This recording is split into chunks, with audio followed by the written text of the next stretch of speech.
Hey guys, what's up? Welcome to another episode of That Creative Life. Happy Monday. Sarah Peachy is going to kind of get in your face today. I am talking about an article that I retweeted that was just kind of ridiculous.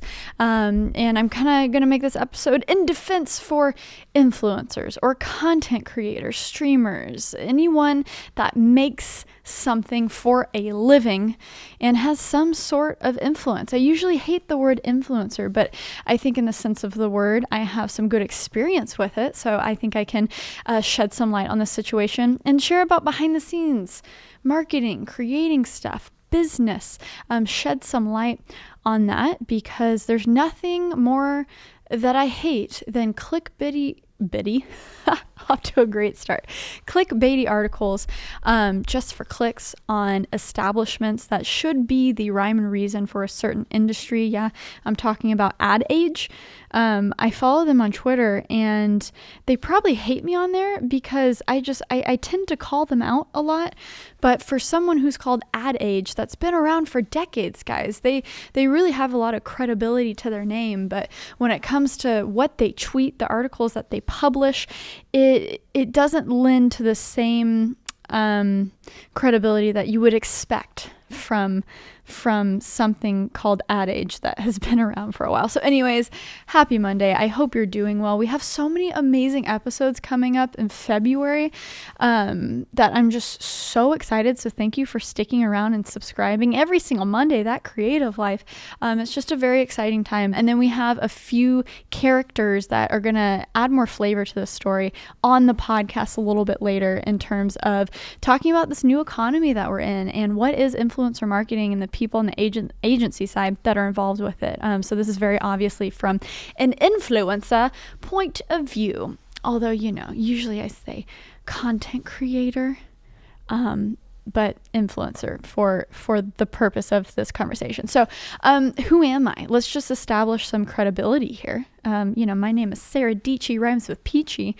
If you're new around here, that's how you pronounce my last name. And then if you follow me on my YouTube channel, a lot of you guys actually just listen to this podcast, which is really interesting. It's cool to hear that I have developed kind of a new audience here on That Creative Life. So I'll give you some insight on my YouTubing. I posted my first video in 2011, which is crazy. And then I started getting really consistent with it in 2015. And then I made it my full-time job in 2016 when I made a viral video. And then at the same time, got a residency from Adobe where they paid me a salary for a year to just go create. So that was really cool. And, ever since then, I've partnered with huge companies like Intel, Best Buy, Adobe, Visa, AT&T, to name a few, campaigns that have ranged the amount of content that I've created, and not just making pictures or tagging someone on Instagram. I pride myself on making good videos and telling a story. So, also having an audience that I've built up throughout the years that trust me, right? Hopefully I review things in a way and share stories in a way where people can trust me, and I love my audience. They're so creative and cool, and that's what kind of really enables these awesome collaborations, because I can come alongside them and have something that works for them, but also works for my audience and works with my content. So for example, Intel, I started partnering with them probably 2 years ago, and it was really exciting because I was just starting to dabble into the Windows PC space. I was a Mac user my entire life, and just certain things weren't clicking with me. I was having a lot of issues with my MacBook Pro. The MacBook Pro was the center of my life, and all of a sudden I had to look beyond that for power in terms of editing and Premiere and just all of the creative applications that I use. And so when an opportunity comes to me in any way or shape or form, it's much more than just like how much money do they have. It's really how does it fit in my life. And so this was just so perfect because I wanted to explore and review and find my new laptop. But that takes money. Fancy laptops are $2,000 to $3,000. So it was just perfect that Intel came along. It's like, hey, we want to advertise the features in these certain laptops with our Intel Core i7 i9 processors. Intel is an ingredient brand. And so they have a more challenging story to tell in that they are inside of a computer. They aren't, an OEM like a Dell or an HP where you can physically see their products. And so that was an interesting challenge for me. But then a part of the deal was they were also going to source these laptops for me to review, point out a few Intel talking points, but then really dive into the laptops, how they apply to a creator's life. And so selfishly for me too, I was like, oh man, so you're going to be giving me these laptops to review that I can figure out which one I like the most. I can figure out what type of creative it fits more into their lifestyle. And then at the end of the process, I ended up with a laptop, so they didn't just pay me for the videos and the exposure and the reach. And they also had a paid media campaign attached to that. And they worked with a really good agency. But at the end of the campaign, I had a new laptop that I didn't have to pay for. And so that worked out. And then, another good example is something that I actually haven't done in the past year or 2 years. This was in the beginning when I really started, I guess you can say, influencer work, but I partnered up with AT&T, and they sponsor these entertainment film festivals and TV festivals. And it was so cool because I was on the red carpet interviewing people like Neil Patrick Harris and Zach Galifianakis, and they were capturing video to post on their socials. And then I made a behind the scenes vlog. And so of course I had deliverables on Instagram and Twitter and YouTube with the behind the scenes, but they were also using me as a host, and I was a personality, and they were relying on the fact that they could feed me a few lines, and I would remember that and add my own personality, and I would have questions for all of the talent on all of these TV shows and movies. So it required a lot of prep, and in terms of I had to know these people's names and what shows they were in, and even though that I hadn't seen them or watched the movies, I had to make it seem that way. And so that's a good example of another thing that I really enjoy to do. And that's just like hosting and, really talking on my feet and kind of being the center of creativity and tech in that way. And so that's a little bit of some context of me. And then I just kind of want to hop into this article that triggered me. I wish I got triggered, from things that actually matter in this world. Like, I don't know. It's amazing that I get so worked up about marketing and influencers and creators, but that's my world. And so this is one of the few things that I choose to be passionate about and talk to you guys about. And so, with all of those things and content creators and streamers, whatever these people do in these industries, it requires so much more than it requires a lot. Whether, you're a personality, you also have to understand the production side of things. And you're really expected to bring the whole package. It's the distribution, it's the production of the content. And so you can imagine how much money companies pay for production companies just to have the content. And then you can imagine how much they pay for the distribution. And so the fact that you can get both of those things within an influencer, within a content creator, how exciting is that, right? And so I'm lucky enough to have those opportunity. And not only is there proof of conversions, right, of people maybe buying the laptop I reviewed, there's also the brand building aspect to it that we get to be a part of that. So I'll talk a little bit more about that in a minute, but let's hop into this article, this Ad Age article that just, basically said influencer marketing is dead, guys. Watch out. It's dead. It's so funny when these publications have articles under opinion. Very clearly this is a person who isn't. It's on Ad Age. We're giving him a voice to spew his baseless facts on an article, but it's under opinion. So we can't be super liable for that. No, Ad Age, be better. Be better. Okay. So the title is Opinion: The Dishonest and Wasteful Practice of Influencer Marketing. Why we need to stop chasing vanity metrics and unproven tactics and return to the fundamentals of marketing and advertising. Oh, like billboards and TV? Yeah? Is that what we're talking about? And it's so funny. The cover picture for this article is, it says fashion influencer Marissa Fuchs aka at Fashion Ambitionist, rose to notoriety for chronicling a spontaneous scavenger hunt that had been pre-planned and pitched to brands in advance. So this was a couple that, pre-planned an engagement, a proposal, and was going to loop in a lot of brands to be a part of it and, to hopefully have a viral moment and all of that.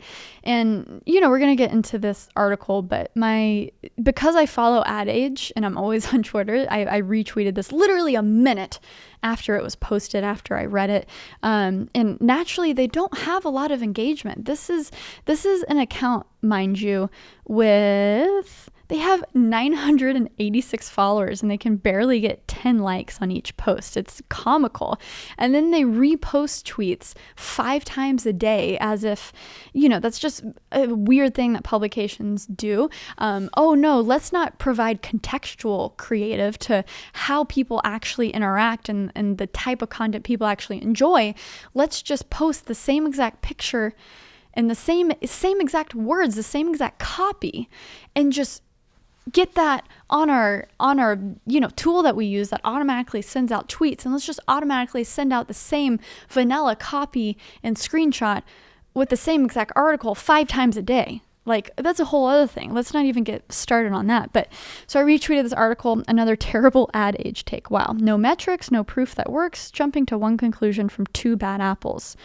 There are such thing as affiliates and Bitleys where you can literally track exact conversions, but yes, so many insights from TV ads. So that gives you a little preview over kind of my thoughts on this. And what's so funny is you should just read the replies on my tweet. We have people like MKBHD, Marquez Brownlee, and Casey Neistat tuning in. And so, this guy, this is his first Ad Age article. We'll call him Bob from here on out because, listen, guys, I am so uninterested in canceling people. Do not click on this article and go spam this guy on Twitter. That is what I am least interested in. I am mostly interested in these huge publications with influence in the traditional marketing world spewing things that don't have facts to back them up. This article is literally about random, a few Instagram influencers, and anyone with a mind and a little bit of research would understand that of course there's going to be some bad apples in anything. You have to do your due diligence, right? Anyways, okay. Let's just dive into it. So the article says, the better part of the last decade has been marked by an obsessive and reckless adoption. Oh, I can't even talk. Reckless adoption of social media influencers as a marketing tactic. It's time for marketing professionals to say goodbye to influencers and refocus on what matters. Ironically, it was a search for more transparent marketing that led us into this mess. Influencer marketing was built on the faulty premise that trust in traditional and digital media was dying and that influencers were authentic voices that customers could trust. Agency reps argued that an online endorsement from an influencer carried the same weight as a recommendation from a trusted friend.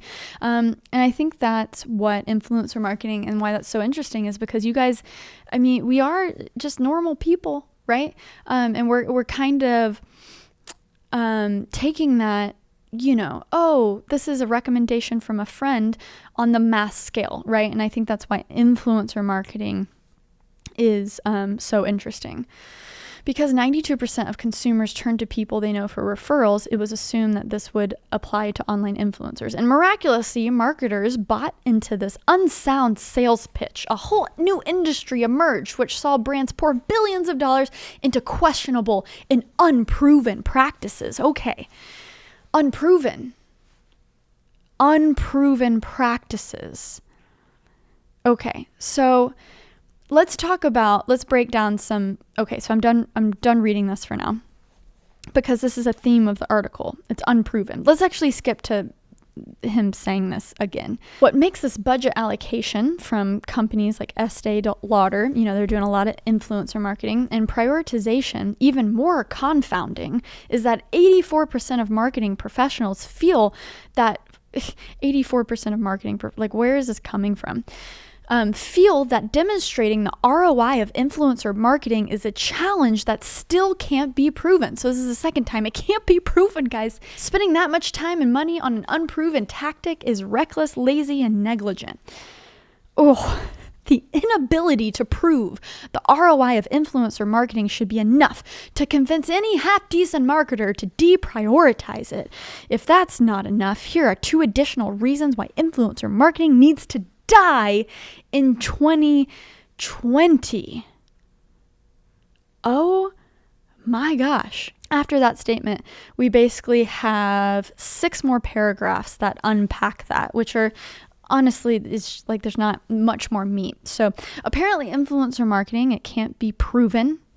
You know, he got that across, which is just insane because, actually, opposed to, I feel like I'm getting really sassy, and I'm sorry. I don't want that to ruin my credibility that I'm so passionate about this, but I am. Because when people just say something and it's not backed up by anything, just the credibility goes out the window, not just for this individual, but Ad Age in itself. So let's break this down a little bit. Like what are these terms that I'm using? So let's define it. Influencer. So anyone with influence. So that's a content creator on YouTube. That's a YouTuber, a streamer, a traditional celebrity, right? And it could even be, the raunchy reality stars from Bachelor and Bachelorette who rake in the numbers. People love those people, right? But they're more, I have a feeling that that's maybe who he's talking about, the just people who aren't the best people.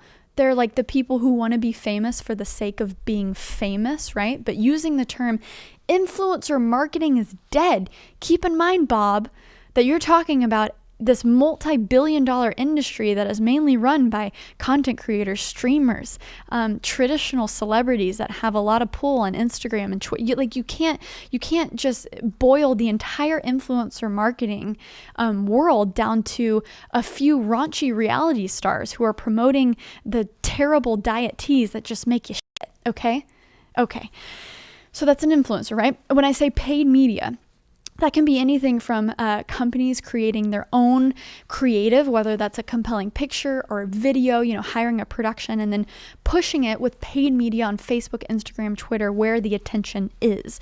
So that means that they're creating campaigns, they're targeting a specific audience with, a lot of times if you're doing it right, more than one piece of creative. So let's see, Intel, we'll just use them again. So say Intel wants to do a campaign to target, say, female gamers. You can get that specific with, all of these tools and demographics that social medias now have.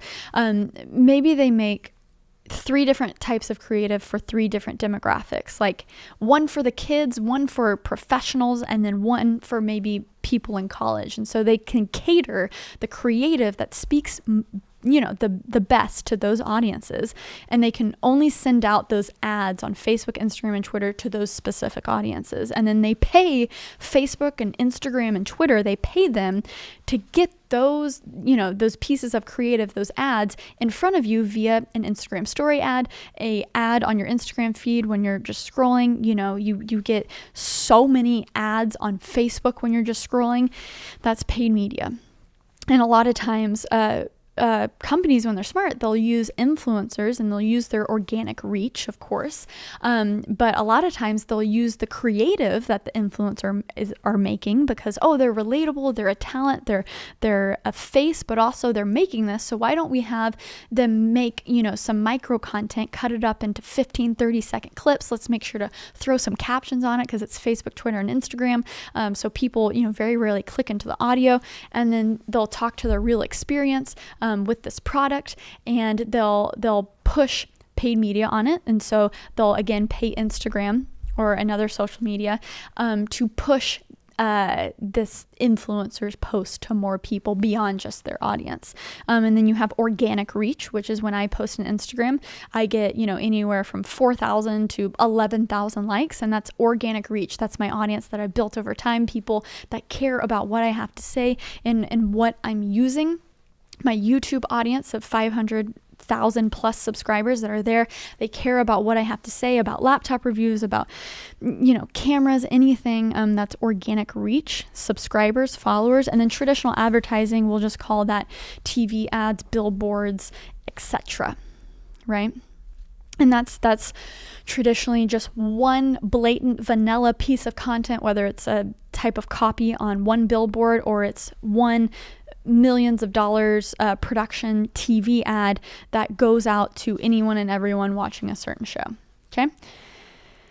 So, when it comes to influencer marketing, you have so many types of proof. That's what this entire article says. It's unproven. It's unproven. Oh, yes, because that's why all these companies are pouring money into it, because it's unproven. So let's just get into the ways that there's proven traction. Okay, so you have Bitly links. Those are trackable links. It's not super new. They've been around for a while. Those are Bitly links that you can track, in that I make a video about a laptop. I put a Bitly link saying, hey, this is the Dell XPS 13. And everyone who clicks on that, Intel and me, can see how many people have clicked through it. And you can get into really, you can get as specific as you want. And then you can track that traffic onto the website and see if it was converted to an actual sell. And then, I use Bitly's personally to see how many people click on maybe a podcast link that I promote in a YouTube video. And so there's a lot of ways to use these trackable links to track if influencers convert. So you have those trackable links. You have affiliate marketing, Amazon, B&H Photo Video, TubeBuddy. You have all these companies that use affiliate marketing that say, hey, we're not going to pay you this one-time influencer fee, Epidemic Sound, all this music licensing, but we're going to give you the option to make money if you promote through our link. And if it isn't built on this it's not built on a link that someone clicks. It's built if you actually convert. If I make a video about the Sony RX100 camera, and I put an Amazon affiliate link in the description of my video, and people click that and buy it, I get a little kickback. I get $1, I get $20, I get $30 for every time I convert. And that's something that creators see. Roberto Blake, he just made a video about his YouTube income, and he made over $90,000 in affiliate marketing. So that's, him making a video of, hey guys, you like my videos? You like the music that I use in my videos? Well, here is my Epidemic Sound link, where that's the royalty-free music I use. Click that link and subscribe, and he gets $20 for every sign up of an Epidemic Sound, link. So, oh my gosh, so many ways that we prove that influencer marketing works. Wow. And then beyond that, let's talk even beyond the trackable ways, because that's what makes influencer marketing stand out from a classic billboard, a TV ad, any type of traditional marketing. Can I remind people that ComScore and Nielsen ratings those numbers are based on potential reach? You don't even know the amount of eyeballs that expensive TV ad that you made is actually reaching. It's potential reach. And then, of course, you can, maybe choose what network it's on, and maybe the type of content, the type of TV shows that it shows up in. But can I ask a question to my audience here? And maybe you can tweet at Creative Life. You can give me this answer. For the amount of people that actually still watch TV, okay, so you have a box at home, and you go through your channel guide and you watch TV. Maybe you watch the news. That's probably the most common. When an ad comes on and you're watching it on your TV, do you sit there and do you watch it? Or is the first thing that you do, you go to your phone and you start scrolling through Instagram and Twitter?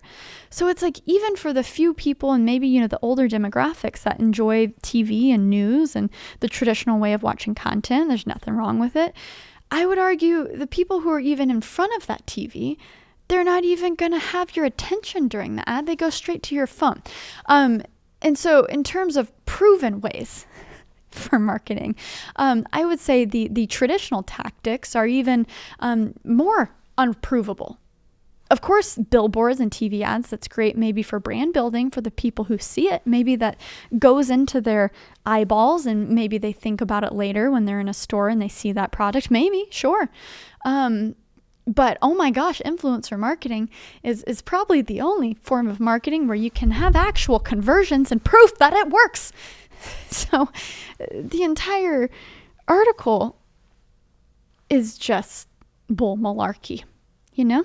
So there's links, there's ways to track it, right? But beyond that, let's talk about what I just said, brand building. So maybe I make a video about a laptop and I make a review about it, and hey, okay, that person enjoyed the video, but they move on with the rest of their life. They don't do anything with it. But now, okay, that's interesting. Dell, Intel, kind of these brands are floating in your brain. And maybe it's not until you see another Instagram ad about it and another Twitter ad about it. And then you find yourself in Best Buy and you see it on display. And it's not until maybe multiple videos that you've seen me use it, and then unrelated, you see it on Instagram and Twitter, maybe from other people, that it takes you 10 different interactions with this brand, with this item, with this product, and then you see it in a store, you see it online, and that's when you decide to check it out because you've had in multiple different ways, you've had the advertisements coming at you, and the influencer helped the brand building story of it for you to even consider it when you walk into that Best Buy. Brand building is just getting out the message of what your company is about and getting it in your brain. And, I realize that laptop has XYZ and that's why I might be interested in it. If not now, maybe later. And so there's so many amazing brand building things that come from influencer marketing. An example, and it's so funny because, when I tweeted this, not only were Marquez and Casey getting involved, but Ian from SeatGeek. So if you watch David Dobrik, which is one of the biggest influencers on the YouTuber content creator, he's really smart. He's getting 10 million views per video, which is just insane. And their vlogs, they're just goofy, fratty vlogs, which, isn't necessarily my cup of tea. But I can't deny that what he does is super entertaining. And he partners with SeatGeek a lot, which is a ticketing platform where you can buy concert tickets and game tickets and stuff. And the way they've been doing it is so smart. They don't care about hashtags or certain talking points, but everyone, those 10 million people that watch 2 vlogs every single week, know that if one of his friends are getting a car, if he's buying a Tesla or a Lamborghini for someone, he's going to call SeatGeek. He's going to be like, hey, Ian from SeatGeek, I need some money. If I plug SeatGeek and I give my followers a code, $20 off, then, hey, can you give me a card to give one of my friends? And so they've become a character in his vlogs. And they enable a cooler and more creative experience in these influencers' content that is so enjoyable. It's so fun to see someone gifted with a car and people less fortunate gifted with stuff. And so, they've really done this in a way that's so innovative and so in a way that's, a lot of brands can be very strict with their guidelines and stuff. And the more creative I think you can give to an influencer and they've built up that trust, the better the collaboration is going to be. So through that, I watch a lot of David Dobrik vlogs, and I've never actually clicked on his link before. I've actually never used the code David20 before, which, by the way, is another way you can track conversions. You can give these people's followers codes to use for 10% off, for $20 off, and you know exactly how many people are using that code from those specific videos. Oh, wow, another way that it's proven, right? But the brand building part is I learned SeatGeek through these videos. I've never actually hit a link that he's promoted. So, I'm one of those people that it wasn't trackable, but because of that brand building, because SeatGeek is mentioned in 20 plus David Dobrik vlogs, I knew that one time when I needed to buy a concert ticket, I went to SeatGeek because of that. So brand building, it might not click with a certain audience until it's mentioned several times in several different ways. And that can play through not just influencer marketing, but traditional marketing as well. And that's another way. This is less of a response to this person, because I don't think Bob is going to change his mind. I think he's pretty set in his ways, right? But it's more of a way that I want to share to people. Hopefully some marketing people, hopefully some people in the industry listen to this podcast, because I think I offer a lot of cool people some interviews that are helpful, that will help you, in your journey, whether you're a content creator, whether you, aspire to be someone with influence, but also the people in the industry, the people who work in agencies. I don't want, and hopefully I think a lot of people are smart enough to read one of those articles and kind of throw it aside. But really the intent with this is to just raise the awareness and add some common sense to it. And then also educate some people on this influencer marketing thing, right? So we've hit, a lot of effective ways that influencers influence direct sales, and then also how they're a part of brand building. But let's look at some of the articles that Bob responded. By the way, I did not respond at all to Bob on the Twitter because, again, there's no changing his mind, right? So there's really no point in engaging. But let's look at some of the responses. He just started, tweeting out articles. So Bob responded to a Marques tweet, which reminds you, Marques knows a thing or two about influencer marketing. He has been building a really amazing tech audience for 10 plus years. He's been on the platform and has 10 million subscribers. So, for people who have comments on this industry, I look to people who actually have the credibility of having influence, right? And who've been there and done that. And I don't want to take away from Bob, because it sounds like he currently has built campaigns with companies like Heineken, and companies like that. I wonder how they went, I don't know.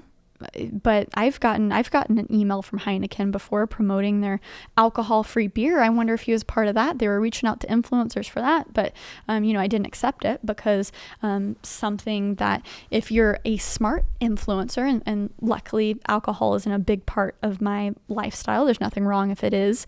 But because it's not something I'm passionate about, it works out because, it allows for a more cliquey, it allows for more of a squeaky clean brand that more brands want to be a part of, even if you're promoting a alcohol-free beer, even though that beer money you can cash in on that. They got a lot of budget. It would probably negatively affect your overall brand. And so I didn't accept it. So man, maybe I could have been a part of Bob's campaign. That would have been fun. He sounds like a fun person. Okay, so let's look at this article that he tweeted back to Marques from PR Weekly.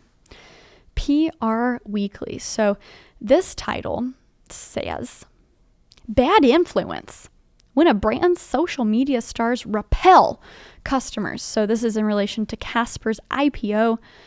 So it says Casper's IPO shows risks of influencer marketing. Okay. I mean, Casper is a company that was almost entirely built upon influencer marketing and paid media and social media, and they have they bring through a lot of money.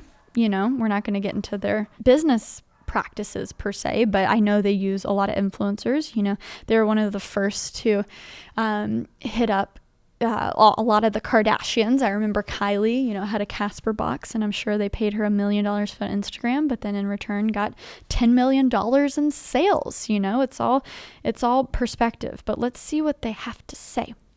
All right, here we go, guys. PR Week. This article says, any doubt about the power of influencers should have been dispelled last week when startup mattress brand Casper filed for its initial public offering. Buried deep in documents filed with the Securities and Exchange Commission at the bottom of a bulleted list of risks was the following red flag. Use of social media and influencers may materially and adversely affect our reputation and subject us to fines and other penalties.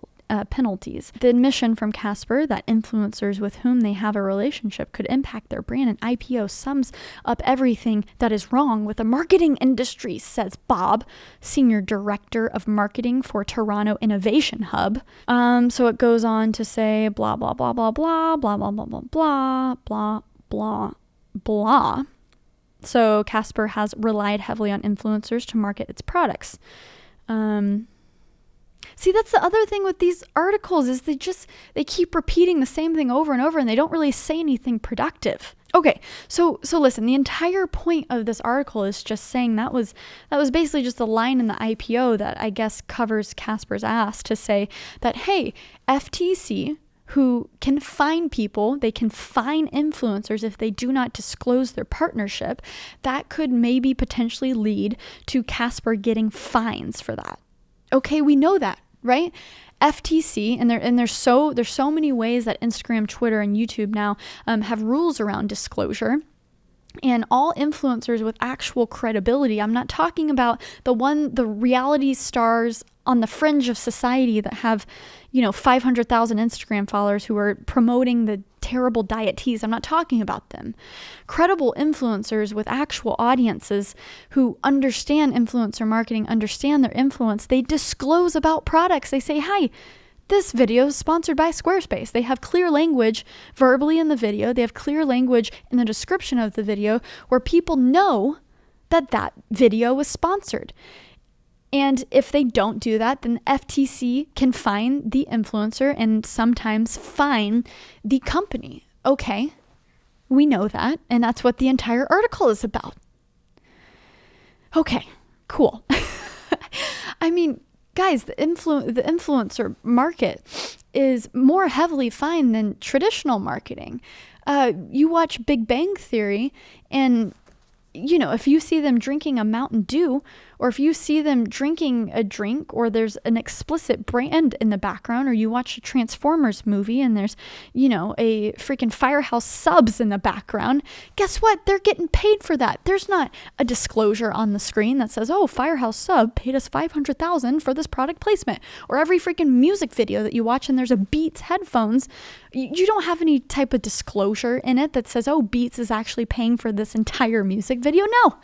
But people aren't outraged about that. Let's crack down on influencer marketing, which I totally believe in that people should disclose. I'm not discounting that. I'm saying, oh, wow, there's a lot of other traditional marketing moves that, disclosure isn't a big part of that conversation. And maybe FTC should have a more bigger picture of this. In this article, they give an example of DJ Khaled and Floyd Mayweather getting fined for promoting an ICO, which is an initial coin offering.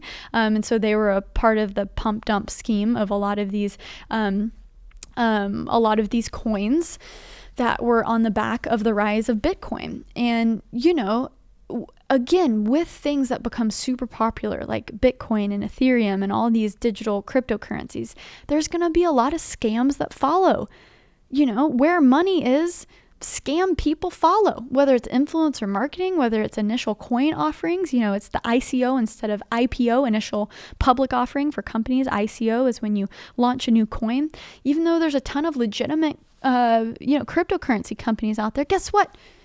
Scammy companies are going to follow. So heck yeah, I think DJ Khaled and Floyd Mayweather should get dinged for that, for getting paid a crazy amount of money and not disclosing that, these people are paying the money to promote this. Of course, that should be illegal and they should get, more than a slap of the wrist for that. But that's what this article is about. Okay. So Bob, you didn't help your case at all. Again, these articles are kind of just saying obvious things and not making any new arguments. We can boil it down to a quote that was in this same PR Weekly. That is from Emma Gregson, MD of ITB. I have no idea what that means, but quote, it says, "But the risk of a regular influencer poses to the brand is surely minimal when the correct due diligence is undertaken by the brand or agency. No duh. There are also risks from customer reviews and staff behavior. No duh. So there's risks everywhere. Shocking, when trying to build a business, you have risks everywhere. We've seen many cases where leadership values and behavior have impacted a brand's reputation. Influencer behavior is a justifiable but additional consideration to a risk assessment around behavior." No shits, Sherlock. So influencer marketing, if you do your due diligence and agencies actually know what they're doing, they're going to be monitoring these posts and making sure that, the influencer puts hashtag ad, uses the paid partnership tag on Instagram. There's so many ways to disclose partnerships now. If you hire a competent agency, you'll be in the clear. Okay? Okay, guys. And wow, I mean, this article was written even before the whole Away scandal, which was crazy because I do influencer stuff with Away because I love their luggage. I mean, I've had the same luggage for not 5 years, for several years now. And it's super durable, and they have great customer support. But an article came out of, like not a healthy work environment, and it led to a lot of chaos within their company, and so many people were tweeting about it and all that stuff. And oh my gosh, it wasn't from a faulty influencer. Trust me guys, they use so much influencer marketing. If any company was going to get screwed by an influencer, it'd probably be Away. But oh no, it was the behavior of a CEO and some employees. Wow, so there's risks everywhere, but all it takes is knowledge. If you're making a TV ad or an Instagram post or using an influencer, it requires some knowledge. It requires some due diligence, like anything. Okay. When building a business, it's a risk, right? Influencer marketing is 1 out of 10,000 things that you have to be knowledgeable about and that you have to think about. Right? So let's not even take into account the responsibility that platforms also have. Facebook inflated their video views, 100 times what you were actually getting.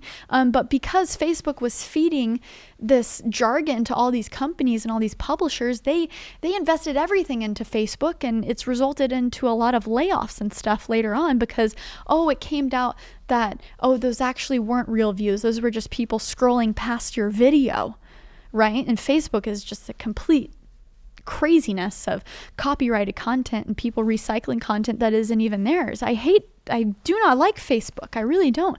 But if you have a smart paid media strategy, it can be really effective, right? But in terms of organic reach, that's pretty much dead on Facebook. So you have to know these things. You have to say, maybe I shouldn't invest millions into just hiring more people to create organic content for Facebook because, wait, we're actually not seeing conversions. We're seeing that this video got 1 million views, but that's not really translating into follows or translating into real sales.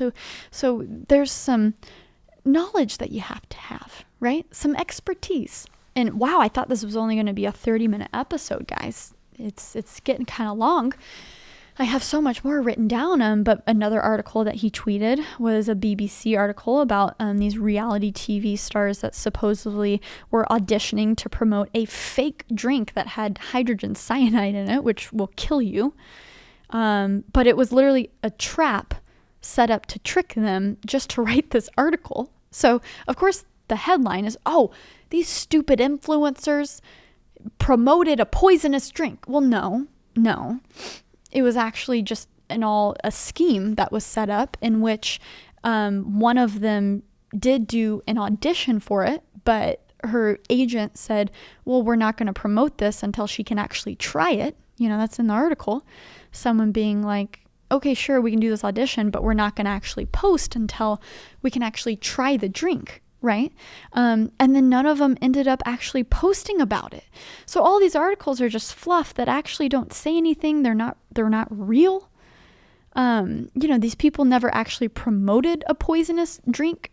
I'm surprised he didn't tag actually, some of the stories that are actual BS of these, beautiful models who are promoting, again, these teas that just make you literally have explosive diarrhea, and of course you're going to lose weight from that. It's like a losing weight tea, it's so sad. And hopefully customers will do their research on these products. But sure, that's bad. I can say with full confidence that's a bad use of influencer marketing. Like anything that's a $1 billion industry, guess what? You're going to have some bad apples. Okay. And going back to the what I didn't mention with the PR Weekly thing, I'm sure there's a clause on a lot of companies' IPO papers that says that there might be repercussions of any type of marketing. Imagine a company that makes a TV ad with a celebrity, which is very common, right? That's not new. But then that celebrity 6 months later becomes a raging alcoholic and is in the news headlines. Well, guess what? You can't use those ads anymore, and that is bad for your brand. This is nothing new. Why are these few isolated incidents, why is that a call for influencer marketing is dead and it's unproven? All right, should I bring it down a notch, guys? Let's wrap up this podcast in a more soothing way. I'm sorry that I yelled at you. I get very passionate about these things because not only do I create the content, but I'm very involved in the behind the scenes of building brands and collaborating with brands, and it's something that I enjoy and it's fun for me. So when there is BS out into the system, I just like to reel it in. When someone with 900,000 followers on Twitter, Ad Age, which are obviously all bots and bot, when you can barely get 5 likes on a tweet, that's very clearly not real people engaging, in your audience. Here's a great example that again would have, if you know just a little bit, if you have some common sense of this industry, you can avoid a lot of these things. I was just part of a campaign where they hired me to be a host, and it was a cool combo where I was a host. I posted on my page for stuff, and so they got some organic reach, but they also got content. They got a bubbly, knowledgeable host in me, and then they posted those videos on other accounts, so they paid other people to post of the videos, and they paid a publication that had 800,000 followers this video. And guys, I kid you not, my video on this account that they paid, it said #sponsored on the tweet. 10 hours after they posted the tweet, the video had 10 views. Oh my gosh. Like, how much did they pay? So all I'm saying is a little due diligence, a little bit of, let's not just pay attention to the followers, but maybe the engagement, right? What type of audience do these people have? Is it an audience that resembles the same voice of your brand? You can look at age demographics that these people have. You can really go into astounding detail.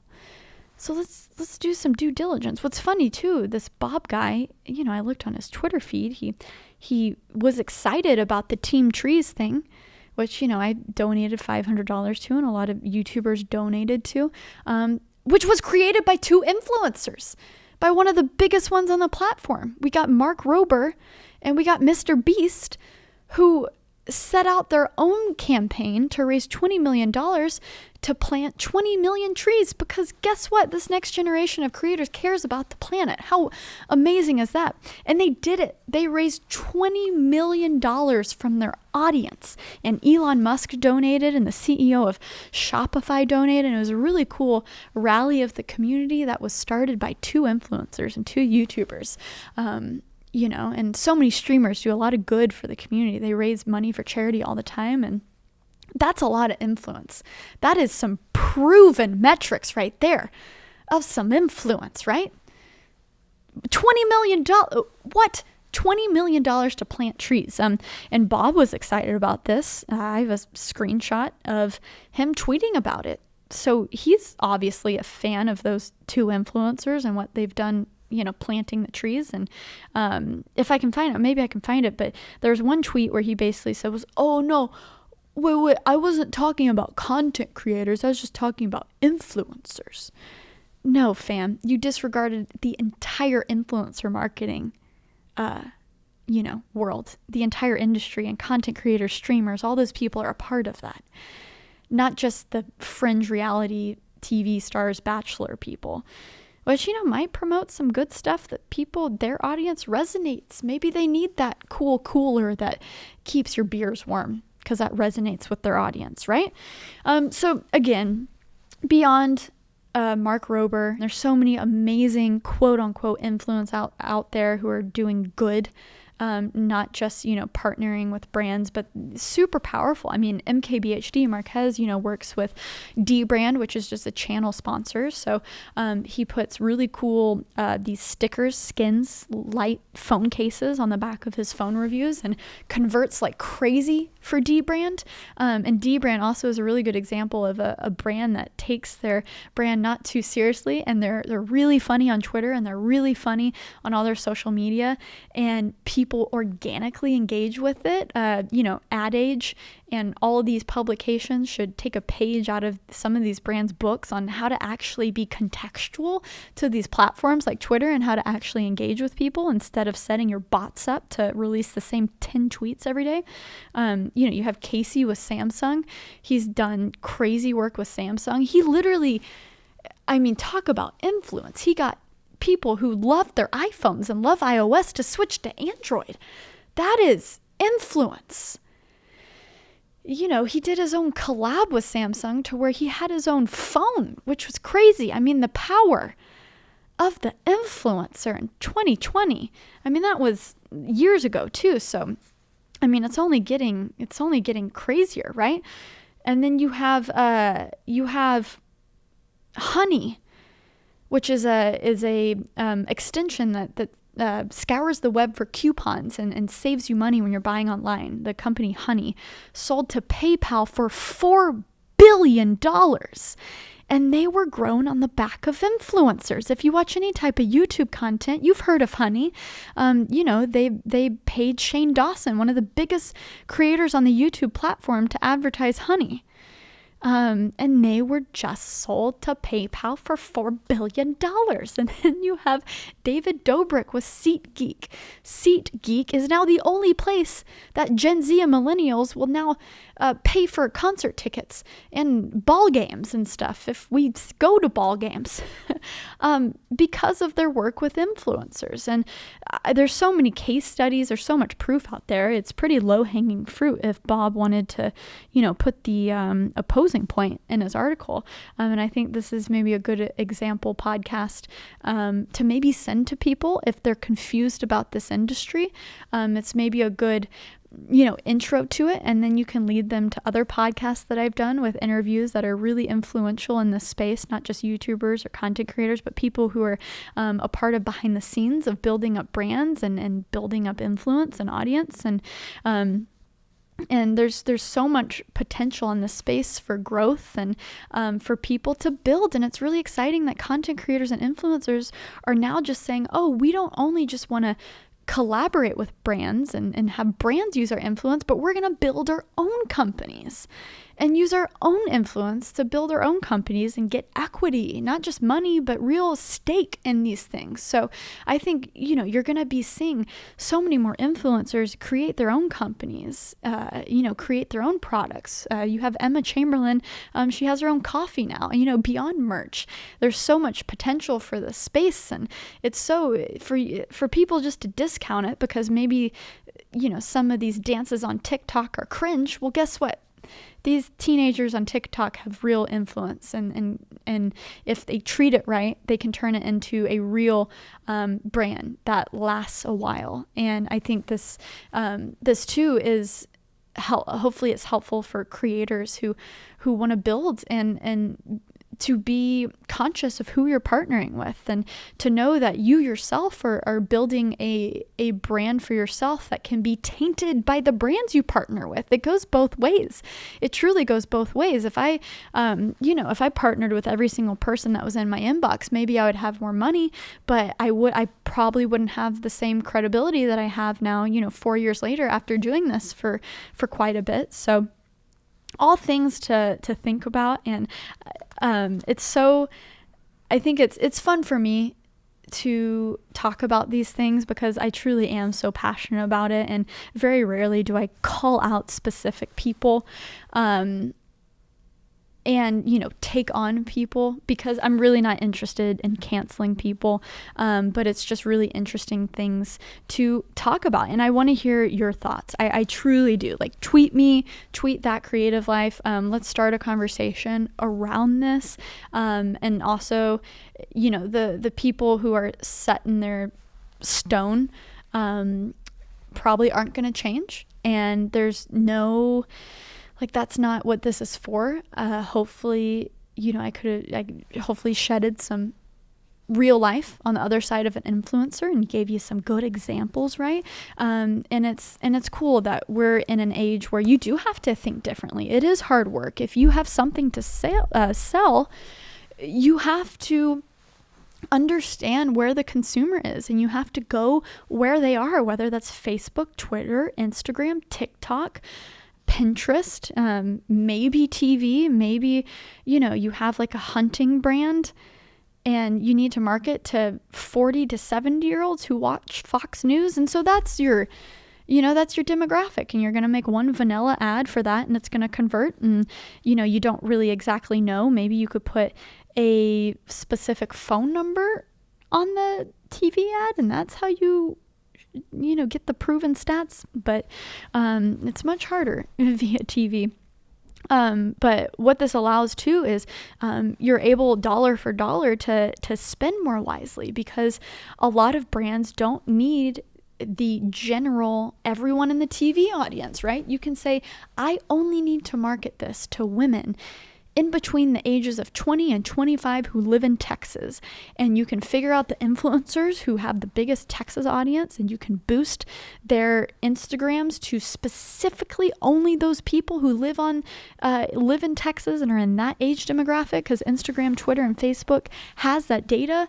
And so now you can be more wise with what you're spending. And it's not just a press of a button. Yes, Facebook can create lookalike audiences and can help you with developing these audiences, but you also have to develop the creative that relates to them the best. That means you're probably not going to have a 70-year-old man as the talking head figure in that ad.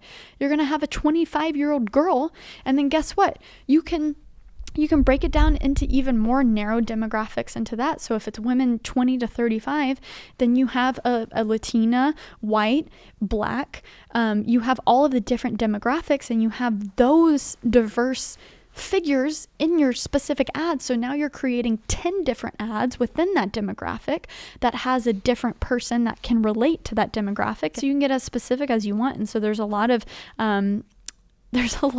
cool new creative ways that you can market that are really niche to your specific consumer. So I'm ranting now.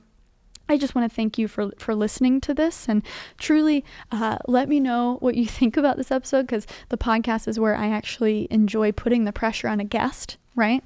My YouTube channel is pretty much centered around me. So this is usually when I get to sit back and shut up and listen to smart people, which is, my previous 70 episodes, if you want to check that out. So sometimes I get a little not nervous, but I wonder how people react to these episodes. So thank you for listening.